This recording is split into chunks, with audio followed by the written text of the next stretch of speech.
Well, hello. This is the Dave and Ian show. Me, Ian. That's Dave. Say hello, Dave. Hello, Dave. I mean, hello. Well, basically, we're doing this for a good reason. Dave and I just like being in the same room together. Same room, continent. Anything's a pleasure with you, Ian.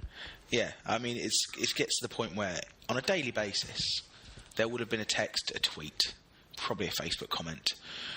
It's an awkward bromance. I think bromance doesn't do it justice, if I'm honest. That implies in some way it's morally wrong. That's a good point. This is right in every way.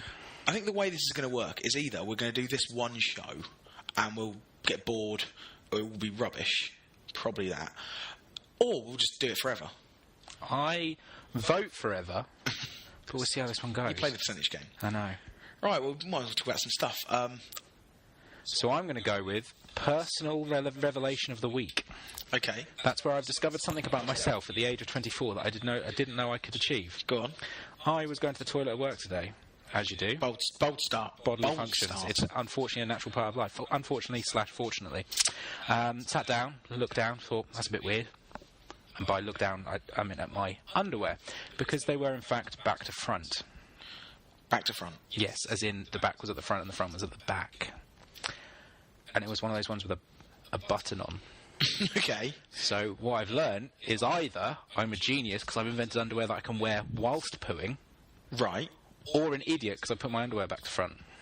To be fair, you could be onto something here. Yeah. Because I've been in the gents in some, frankly, I go to a lot of football games, horrendous stadiums where it is cold. The idea that I could keep my junk warm whilst, dropping a deuce. It's the dream. It's like wearing one of those onesies with the flap on the bum. I've never worn a onesie. I'm sorry, pardon? I've never worn a onesie. I don't honestly get it. I don't understand where it why everyone loves them so much. Because it's a onesie. I mean, right, that's exactly the reason why you love it. Because it's a onesie. Something you wore when you were a baby. Yeah. They now make adult-sized. I don't agree with people wearing it in public and tweeting everything about like, oh, I'm wearing a onesie, I'm so different. No. What I do is I sit there in the warmth, completely butt naked, except for a onesie. Really? Yeah, it's beautiful. It is beautiful. Unless it's warm, in which case it's just a sauna. It's not so nice. I was going to say, when I was a kid, I don't think I wore a onesie. I think I wore a nappy. I think my parents let me just reign supreme. It was very even from a young age. It was very much my house, my rules. I say my house. My old man would have obviously backslapped me if I'd given him any lip. I think that was my attitude as a kid. Like, as a place where I'm going, that's right, big pants, whatevs, do a shit in them. There we go. That is a good thing about doing a podcast. Actually, we can swear, so I can literally say shit, fuck, bollocks, and if I choose not to edit it out, then it's there. We could beep it out. We should come up with a beep for when we swear. Just a noise like. What, I'm going to have to... So hang on, you want to do a noise that I'm going to have to sit here on GarageBand? Because I'm sorry if anyone is listening who don't know me and Dave. It's not a particularly professional setup. We are literally sat in my room here in Reading. We spent an hour basically trying to work out how to get this going. Because even though we'd planned to do this for about 3 weeks, I managed to not learn anything, which is all awkward because I work in IT. So this should... And I work for a software company, so let's be honest, between us, we should have known how to set up 2 microphones. Yeah, and 2 USB headsets into the back of a Mac. It's not rocket science. An hour. By anyone's standards, that's bad. That is poor. So you then now expecting me to record some sort of beep, and I assume you don't want just the standard beep. You'd probably want me to put some sort of like, awooga, or that was very Chris Akabusi. Or if we swear for long enough, we could do our favourite jingle. Check 1, 2. What are your thoughts on that? I don't think I know a swear word long enough. I to go with one. Check 1, 2. Just elongate. Fuck. That could work. Yeah. Every time we swear. Or if, flocky knocky no high amplification was a swear word. It's not. It should be, though. Do you know what that is? I don't know what that is. It's the longest non-technical word in the English language. I learned that when I was 8. I knew the word. What does it mean? Do you know? It's the act of estimating something as worthless. So maybe this podcast. That's what we should call it, the Dave and Ian Show. Colon, not a semi. Hold on, which one's not the squiggle? Colon, flocky knocking amplification. I can't even freaking say the word. Flocky knocky, high amplification. We have got educational, episode 1. So that's right. Enjoy that, kids. I say kids, it's going to be your aunt, maybe your girlfriend, and I might make one of my housemates listen to it. I think so. And also, the wonderful Katie Dexter. She has to listen to this. Well, I really think we should try and call her, just because she has her own jingle already. It's me singing her name down the phone, like Gangnam Style. Genuine, I pick up the if she calls me, and she calls me every Saturday morning because she's been out the Friday night. She's a girl after my own heart, really. Obviously. Friday night, straight in the walkabout. Oh, beautiful. Straight on £2 drinks, and she'll call me at 8:30 in the morning. Obviously. And How's she up at 8:30 in the morning after a walk? She's groggy. She just wants to catch up. And naturally, pick up the phone. Hey, Katie Dexter. It's generally how we start a conversation. And she either goes, So maybe we'll have to give Dexter a call at some point. That's a feature right there, the Hey Katie Dexter feature. And even edit it so it's just her saying one sentence. To be fair, Dexter is going to be good for an anecdote. Really? She is. She's ace. They went her and Lauren, my housemate, went speed dating in the week. But does that actually exist? Now, I thought this was just something that happened in rom-coms when Rachel Aniston had no storyline. Who's Rachel Aniston? She's Jennifer Aniston, who plays Rachel in Friends. What can I say? She made the role so much her own. Method acting right there. Absolutely. No, this shit happens. It was a bar in Reading, a bar called 0 Degrees, I believe. And, it was like 20 quid. 20 quid. She was emailing me at work trying to get me to go. 20? Does that include, like, a meal? No. It's just from a chat. Yeah, for a chat. I think it was like I don't know how many. I think it was maybe 25 gals and guys. There's quite a lot of people. And she was like, "Oh yeah, come along. You can have a date." And she went with like my housemate Lauren. She went with her housemate Lou. Right. She's like, "Oh yeah, you can have a date with us." I was like, "Well, no, I live with Lauren. I speak to you every day." And I see Lou like once a week for a few hours at the old pub quiz. I honestly see enough of you. This is a business opportunity here. 25 people, £20 a head. What's that That's 400 and... That's 500 quid, isn't it? Yeah. £20 yes. head. Yeah, there you go, 500 quid. And what's that got to cover? The rent of the property, which probably wasn't 500 quid. You'd hope not. Especially if you tell them people are going to buy beers. Well, this is it. They were drinking as well. So... Which is what you guess probably need to do. 500 quid for doing next to nothing. You don't have to vet the applicants. If anything, it's funnier if they're weird. I'll tell you what, if this podcast is shit, and it may well be, yeah. As you can see, we're going for the confidence angle here, guys. I think we should... The Dave and Ian speed dating service. All we got to do, get them all G'd up at the beginning, feeling a bit, make them laugh, make them feel sexy. Boom, into the money. Record it, podcast. Tell you what, money and podcast. It's all I've ever wanted. It's the dream in so many, many ways. It really is.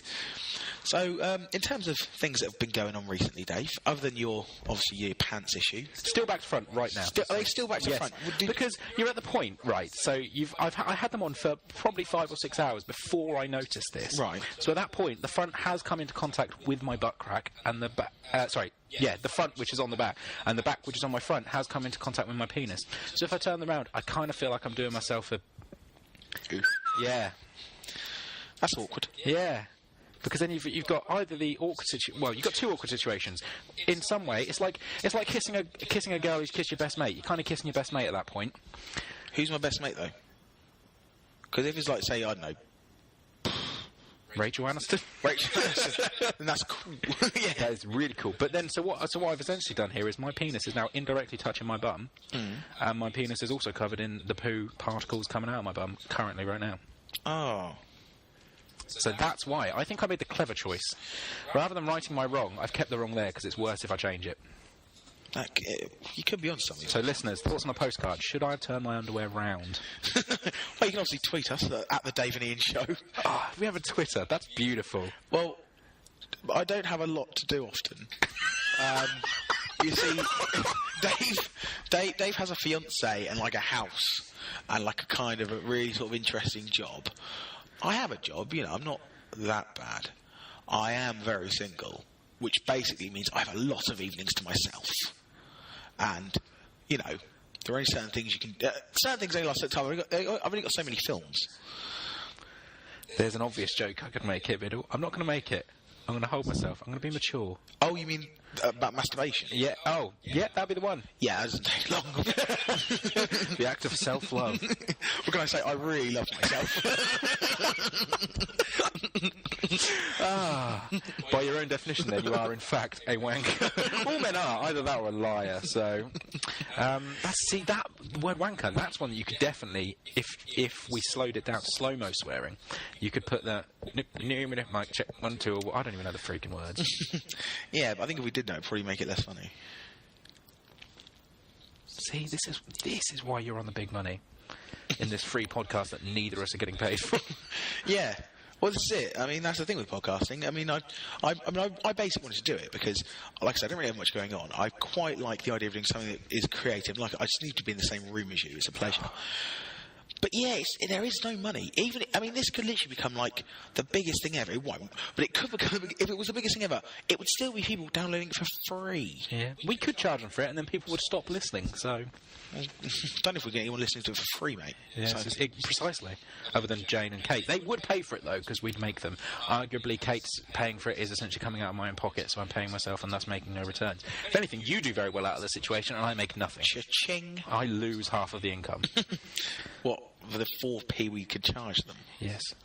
4p, I think, is a very excessive and generous amount. I think so.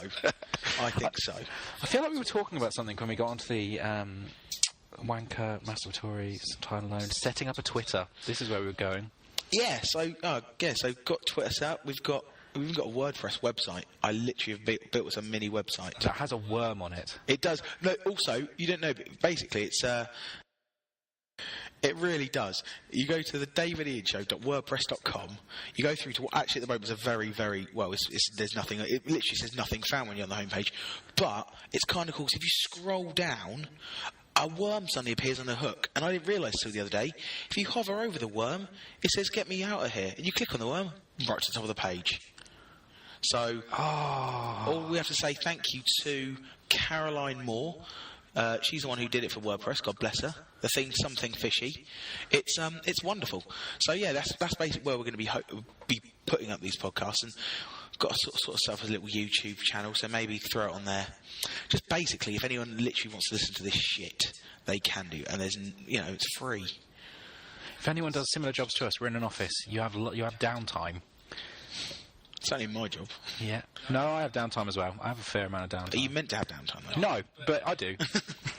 I've got that awesome project I work on. Well, it's when you look at your to-do list, I was like, there's 10 things on there, and I don't want to do any of them. So let's not. Yeah. It's a beautiful thing being in charge of your own time. Dangerous. Dangerous. Well, I can only assume. Yes, especially. Did you ever play the card game Shithead? No. What's that? It's difficult to explain without showing someone, but you essentially, there are 4 magic cards that so you're essentially sort of like Snap, except you have to always go higher than the card. So someone puts down a 2, the next person puts down a 3, the next puts down a 4, you have to put down one that's higher than the card currently down. But there are 4 magic cards, 1, 10, which restarts the deck. It's irrelevant, the rules aren't important. But I found a free app that has it. It's not as fun when you're on your own on the toilet playing it against some AIs and there's no alcohol involved, but it's still pretty damn cool. And it's called Shithead. It's a game that's legitimately called Shithead, although in the iTunes store it is called Poohead because they're not allowed to swear. Are they not? Oh, I assume so. Have you ever seen one with a swear word in the name? Although I like the idea of playing a game called Poohead on my iPhone while I'm having a poo. Yeah, it's beautiful. Or as I refer to it, an iPoo. An iPoo. Do one every morning, so... Pooing in the 21st generation. Generation? Century. I have actually lost my brain today. Tonight. This evening. 10 to 10. Beautiful. Is it 10 to 10 already? It is 10 to 10. Oh, God. We're only 13 minutes in, and I've got to edit all this shit out. This is going well. I think this is going well. We can edit this bit out, so it's fine. This is going well. Right, what do we want to talk about? I don't know. We talked about the Twitter. You've dropped the website in. That's beautiful. Yeah. Like that. Look what you've done there. That's a true professional right there. Yeah, people want to keep in touch with us over this bullshit. Check 1, 2. That's I wish we could swear for long enough and it wasn't inappropriate to swear for that long. Oh well, we should probably try and cover some topics. Topics. So we were thinking about doing a feature called Obscure Sport of the Week, and yet what we did is both of us came to the session, having spoken about it for the better part of 2 weeks, maybe 3, completely unprepared, with nothing. Absolutely. I even had a jingle. Do you want to hear it? Yes. Obscure Sport of the Week. That was it. Why? See, that makes it sound epic. We should have prepared. Well, lacrosse was going to be it, but unfortunately, and even though we do know of the league, the MLL, the Major League Lacrosse, in which... And we've also picked a team. We have, because it turns out there's only 8 teams in this league. 7 are from the USA, and we're not even anti-USA. Dave actually does some work out there. He goes to Atlanta every Quite a so lot. often. I work for an American company. But there's one Canadian team, and I sort of feel a bit sorry for them. So the Hamilton Nationals... You know, they are the official team now of the Dave and Ian show. Reggie Thorpe's boys, pick up Reggie. Exactly. Reggie Thorpe's Barmy Army. I've always been a big fan of old Reggie. RT. To his friends. Well, yeah. Well, Big Reg. Big Reg. R. Diddy. I know. Sorry, Dave literally jizzed his pants. It's a good job I've got them on back to front, because it means tomorrow, just switch them around, I'm clean. That won't go into the jeans, it won't get through. That is true. However, if I do a particularly moist fart, there's not a lot stopping it between my jeans, which are a light grey. Probably a bad choice in this situation. Well, that's shit and jizz covered.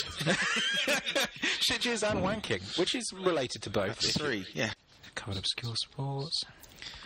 I want us to try and find obscure sport of the week. Obscure sport of the week. So apparently professional croquet isn't a thing. Disappointing. Neither is professional shuffleboard. Well, there is. What was that guy's name? Gus Bindo or something. He's in charge of the National Shuffleboard Association. I don't know what that is. That's a group of people that nationally play shuffleboard. I don't know what shuffleboard is. It's something to do with, like, pucks on a poop deck. Poop deck on a ship. Isn't that shuffleboard? Like where you move the pucks around. I genuinely have no idea. You can't silently laugh on something because they can't see you. They have to know how ridiculous / funny I am. Hang on a minute. You, by your own admission, tried to explain a card game on what is ultimately a recording. Yeah. By your own admission, said it's hard to show without actually having the cards here. Yeah. True professionals. Yeah, it's definitely our first show. Oh, Lord. We're funny, right? We're not. Well, the last 17 minutes was just otherwise. So, guys and gals of the podcast world, Ian has popped out to go to the toilet. I now have a moral dilemma. He's left me on his computer, unlocked, logged into Facebook and Twitter, unpassword protected. Do I screw up his stuff? It's probably a bad idea, isn't it? Maybe I won't. Well, I don't know about you, but I would give that about a year. I'm sorry, guys. That was horrendous. If any of my housemates are listening to this, on Tuesday about 10:15, I have done what can be described as the filthiest shit I've ever done. I mean, I think I went out last night, so then maybe the last bit of my period. But yeah, that's... Do you know what I really enjoy about pooing in the workplace? In a toilet, not just at my desk. Okay. Obviously both inappropriate and fireable. Yeah. Is when I am in the toilet at work, in a cubicle, obviously.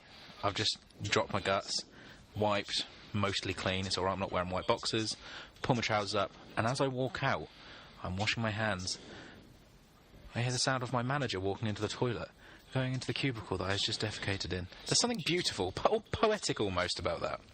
Oh, actually, I have to say, speaking, and this has been a very poo-heavy show. Yes. But what really ticks me off... So, walked in to do my afternoon one at work today, 3:30 every day, Beautiful. without fail. Beautiful. Yeah, not ready. Take my iPhone, you're going for an iPoo. So, get in, and there are 6 cubicles. There are 6. No, I lie, there's only 5. That's including the disabled one.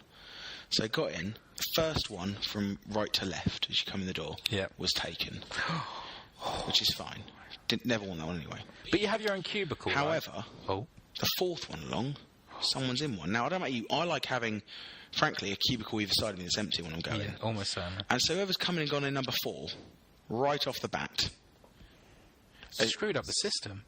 Well, in his defence, if he was in first, then whoever's gone number 1 I'm livid at. But one of them One of them is fucked up. Yeah, royally. Because when I had to go, I had to go and sit next to one of them. So naturally I chose the M1 because that's where the disabled toilet is. Obviously. A bit bigger, I'm a big guy. And frankly also, there's like rails in there.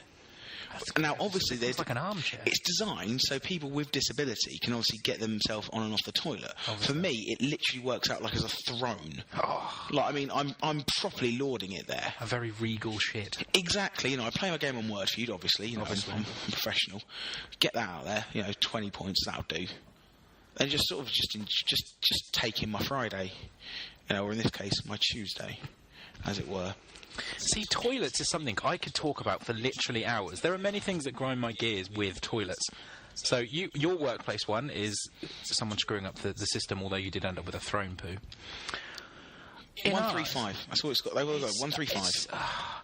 In ours, there are two things which have annoyed me. One, we only have 3 cubicles in the men's toilets on our floor. One of them has been locked and out of order for the last 6 weeks. Really? My theory is that the MD has a key for it and he's using it as his own personal toilet. That's neither here nor there. But what really ticks me off is that so when you're in a toilet, you've obviously got those, like, plastic holders that put it in that's covered so you can't actually get to the toilet where you can just pull it out of the gap. Oh, yeah. So that gets replaced quite a lot of times in the day. There's a lot of... I work in the software industry. It's a fairly male-orientated industry. There's a lot of poo going on in our office. So that gets changed fairly regularly. But somehow there is a wet patch on it. And I don't know how it happens. What? So you've got your circle, and, like, say an inch of the circumference is sopping wet. So you've now got 2 issues with that. Either one, as you're pulling it out, it just rips at indeterminate places because of the wet patch. It hasn't got the strength to hold it together, so you can get it decent enough that you don't accidentally put your finger through the toilet roll. And 2, what is it? If you get it so that you suddenly end up wiping yourself with the wet bit, is it water? And then it's either going to be something like bleach, because it's on the cleaning guy's trolley thing. Maybe that's how they do anal bleaching. Ah. Maybe that's how like the whole industry came about. That someone actually did that and went, that's really sore. But, you know, it's a lot lighter down there. Yeah. Looks less like I've done a poo out of it. I mean, potentially. I mean, that's the only thing I can assume. I mean, well, you've got what's-his-face who discovered penicillin by accidentally leaving the top off of his petri dish. Yeah. And now you've got someone who's discovered anal bleaching by accidentally letting the toilet roll go into the bleach on the cleaner's trolley thing. It's beautiful. But yeah, that really annoys me about my work. So let's go through the list. Current affairs. Well, we are obviously recording this on Tuesday the 16th of April, which means we are about 24 hours after the horrendous bombings in Boston, obviously at the end of the marathon. It's been covered obviously quite extensively in the media. Dave and I have sort of discussed this at length. The nature of our show and the fact that obviously a lot of the content is very silly, very whimsical, very immature, frankly. For us to try and hold any sort of conversation about this would probably be more disrespectful and ignorant than it would be if we actually tried.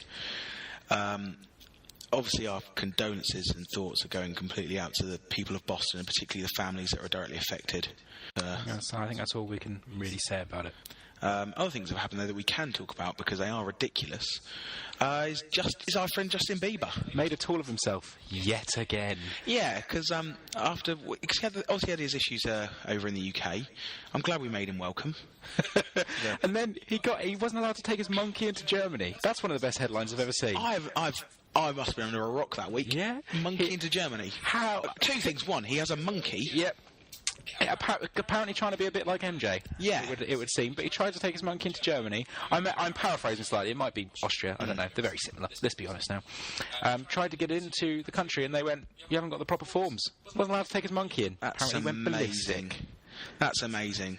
I'm loving the fact that Europe are apparently trying to go anti-Bieber. Because obviously after his issues at the O2, I read a wonderful story actually in the aftermath of that. He tried to get into a bar in London and they turned him away. Oh.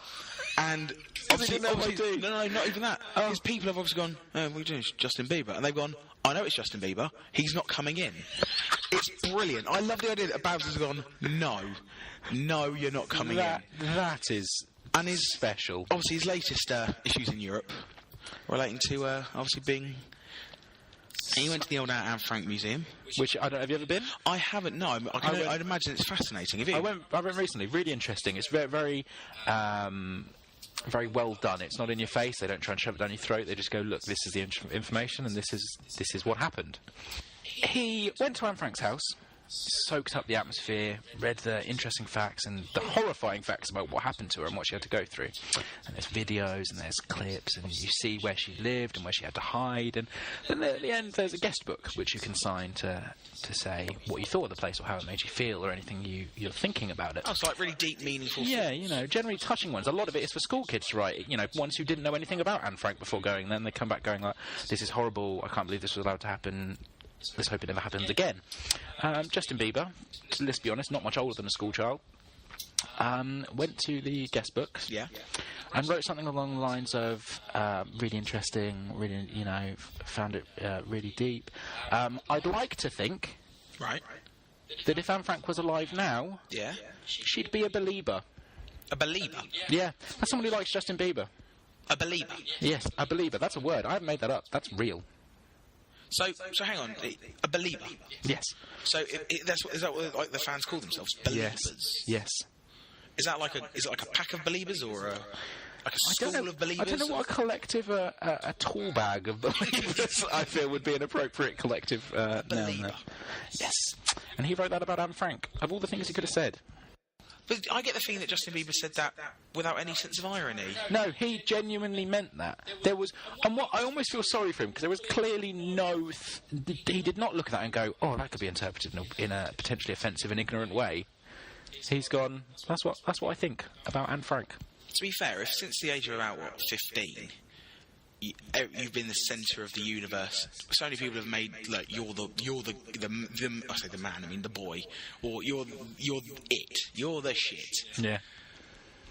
Now he's got 23 for like Anne Frank. Who? Oh. To be fair, that's harrowing, but she would have bloody loved some of my tunes. I literally don't know what to say to him. I almost want to just shake him a bit, like a poor nanny. Just shake him until he stops. Stops producing music. Yeah. Yeah, that's the thing with Justin Bieber. I'm sure he is a nice guy. I'm sure he's lovely. But he insists on performing. Yes, he will not let it drop. That's about it. Yeah. I think that's a pretty decent note to end this podcast on. Bieber, double douchebag. Yeah, I mean, obviously, the only thing we do need to clear up is the member of Bewitched we still have a crush on. And that would have to be... let me think about it... Because, there was Sinead, she was the blonde. Then you had Adele and Kiwi, they were the twins that were... Weren't they also related to someone out of Boyzone? Yeah, Shane Lynch. Yeah, look at you with the full name. Yeah, well, I was watching the big reunion on ITV. All they end up doing is crying on that show. I know. Oh, it's so hard being famous and getting paid to perform like we used to. I'm sorry, what? This is it. And obviously, I mean, in answer to what the question is, it was definitely Lindsay. Obviously, there's no doubt in anyone's mind. She is unbelievable. Unbewitched. No, it doesn't work. No, I tried to. I don't know what you were hoping for there. My head went, right, Dave, there's some comedy gold here, and then my mouth went, there's nothing. Nope, you're on your own there, Dave. Good luck. Just push me out to sea. I'll tell you what, I've just received a tweet from Katie Dexter. I don't think she's happy. By the way, me and Katie have this thing now where, because she gets upset because she makes some silly decisions, and then she makes an even silly decision by telling me. Obviously, I'm left with two options. I'm either really sympathetic and try and show her some empathy as well. Yeah. Or I laugh more normally, at her face and tell people. Mm-hmm. And despite the fact that we've known each other now for, nearly about a year, always, without fail, it's the laughter because, I mean, she is special. She is special. She makes me laugh because she just does silly things. So I've got a tweet. Never call me when I'm hungover for a podcast. Would totally ruin my street cred. Whatever is left remaining of it. I feel the Dave Ian Show, at the Dave Ian Show, should retweet that. Well, it makes perfect sense. I mean, it's a beautiful sentiment. It would be rude not to. And now, next time we go out drinking, I may force myself up early doors. Give me a call. Get you on Skype, or round here. and then we're going to call Katie. Yeah. And not tell her we're recording it. If only we could play music. Because isn't there a song by the Libertines called What Katie Did? Well, if there is, maybe get onto the Libertines people. Say, look, we're a new show. We've got 4 listeners. My aunt, my girlfriend, and 2 of Biddle's housemates. And Katie Dexter, who doesn't want to be on the show. Well, number 5. So, yeah. We might as well try and get Katie involved in some way. But yeah, no, I think we should record it because I think it's all well and good me telling you anecdotes about what Katie's done and how it is, but to hear it live, to hear it, I mean, I was about to say from the horse's mouth, that would say she's a horse. She's already proven that she's insecure about her body right now. It's like Tolkien coming back to life and reading Lord of the Rings to us. Never read Lord of the Rings. That's it. It's pretty boring. Is it really? It's like 2 miles down the road from Hobbiton, 3 miles to the left of Norwich, there's a town with 4 trees that are red. It's all about placement. It's real boring. Have you ever thought of doing a book review? If I'm honest, yes. Hello, feature. Dave's 10-second book review. Lord of the Rings. Bit boring. Watch the movie. Battles are better. Dave's book review. I think you should do it regardless of whether you've read the book as well. Yeah. That's it. You pick the book every week. Potluck. I won't tell you if I've read it or not. You go, right, Dave, review this book. If I've read it, brilliant. I can give some hilarious or somewhat boring review. If I haven't read it, I'll just make it up. Yeah. That's good. It's like in America they have pop quizzes. Over here we have pop book reviews. I think that's a thing. Shit book reviews. Yeah. Well. Yeah. What do you mean? Yeah, podcasting made me a right bastard. Yeah, so I think that might be us done, Dave. I mean, it was, by the time I've edited this, I mean, it's going to be about, as with Katie, probably 2 minutes of gold, which will be her chat, 9 minutes of filler, and then 4 minutes of rubbish. Yeah. But, you know. But I like that ratio. That's pretty good. Well, like I say, as the first show goes... I've heard worse. I've heard worse. That is true. I've downloaded some bullshit. Oh, yeah. Yeah. And people insist on putting it out there. For example, Justin Bieber, double douchebag, just to come full loop. Exactly. Well, no, I think that's us done. It's been a pleasure, Ian. It has been, Dave. Just tell everyone to keep calm and chive on. There's a website, thechive.com. Go to it. Despite us having no commercial affiliation with them and probably blowing any sort of potential revenue stream, I'm going to mention them every week because I love the Chive website, thechive.com. I'd just like to point out I don't know what it is, so just listen to Ian. Chive.com. If you like funny pictures and really pretty girls, Chive.com. You should be in sales. I had to go in sales, I was terrible. Oh, don't go into sales. Anyway, okay, so from me, Ian. And me, Dave. I think that's us done. Thanks, guys. See you later. Bye.